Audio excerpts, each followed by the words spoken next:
ہر طرف بتوں کی پرستش ہے، نمرود کے مجسمے بنے ہوئے ہیں اور لوگ ان کی پوجا پاٹ کرتے ہیں۔ اب ابراہیم کا امتحان ہے کہ کیا اس ماحول کے اندر وہ ان کی طرف جھکاؤ کرتا ہے، لیکن جناب ابراہیم کہتے ہیں کہ ان تماثیل کے آگے تم آسن مارے بیٹھے ہو، جو اپنا دفاع بھی نہیں کر سکتے اور اپنی ضرورت کی تکمیل بھی نہیں کر سکتے، تمہاری ضرورتوں کو کیسے پورا کریں گے؟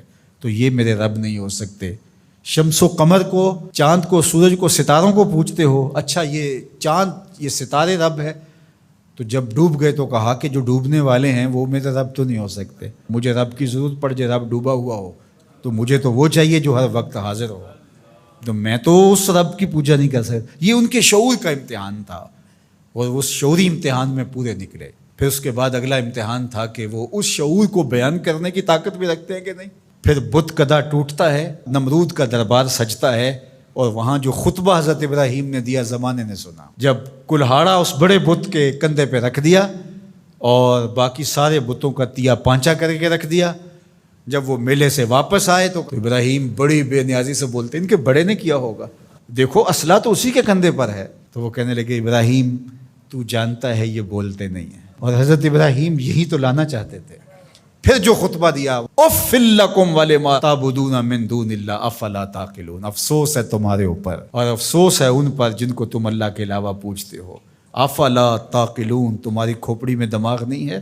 اور پھر اللہ کی توحید کا بیان فرمایا۔ پھر اس کے بعد جان کا امتحان آیا، تو پھر جلتے ہوئے شعلوں کے اندر جس طرح ہنس کے داخل ہوا پیغمبر، یہ الگ اور نرالی شان تھی۔ نمرود نے سوچا تھا جل کے راکھ ہو گیا ہوگا چخا میں، لیکن 40 دن کے بعد جب آگ بجھتی ہے تو حضرت ابراہیم انگاروں سے چلتے ہوئے یوں باہر آتے ہیں جس طرح پھولوں پر کوئی نازنین چل کے آ رہا۔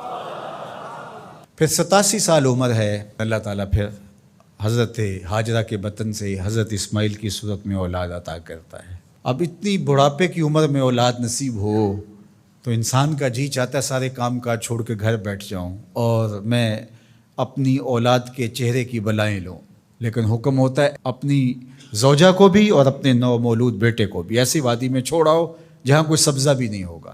اللہ اکبر۔ پھر اسماعیل علیہ السلام کی ایڑیوں کے رگڑنے سے زمزم جاری ہوتا ہے۔ اب ذرا دیکھیے، ایک ایسا امتحان آتا ہے، اگر کو ہمالیہ پہ بھی ڈال دیا جاتا اس کا پتا بھی پانی ہو جاتا۔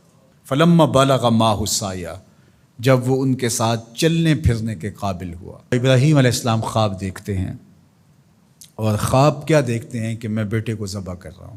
فلما اسلما، جب دونوں راضی ہو گئے، باپ ذبح کرنے پہ اور بیٹا ذبح ہونے پہ۔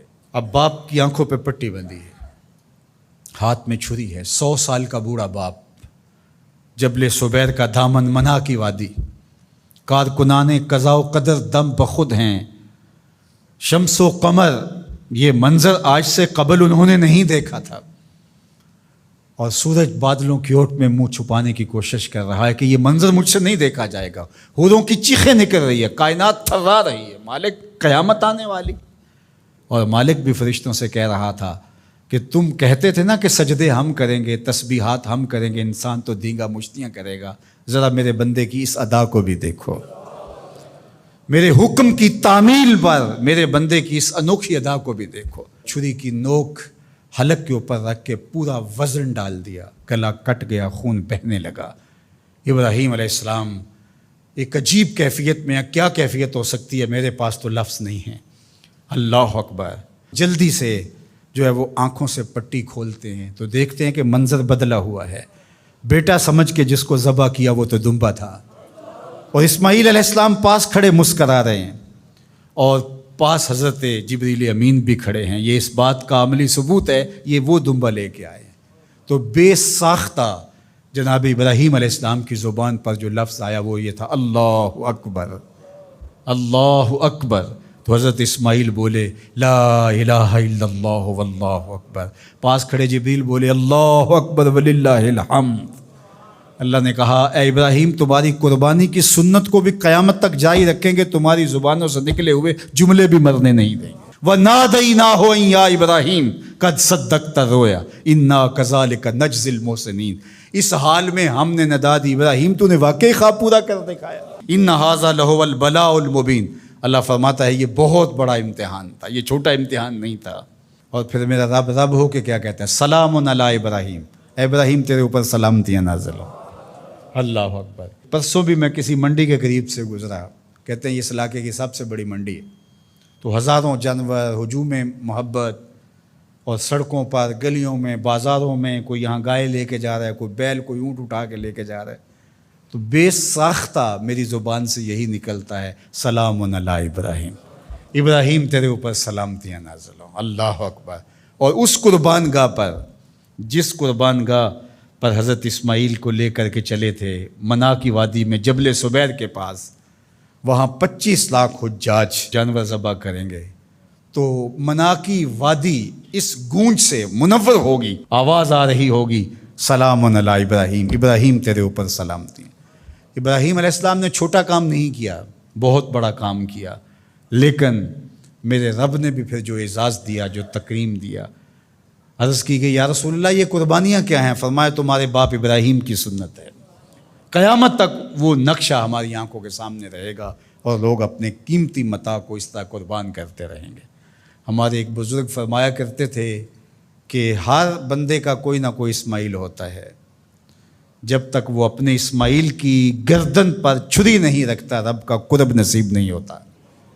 تو اپنی عزیز ترین متاع اللہ کی راہ میں قربان کرنے کا موقع آ جائے، وہ جان ہو، وہ اولاد ہو، وہ مال ہو، وہ منصب ہو، جب حالات تقاضا کریں اور آپ کو لگے کہ میرے مالک کا مجھ سے یہ تقاضا ہے، تو راہ خدا کے اندر قربان کرنے کا جب یہ جذبہ اس لیول تک پہنچ جائے، تو پھر آپ اس نور سے مالا مال ہوتے ہیں، اس فیض سے فیض یاب ہوتے ہیں۔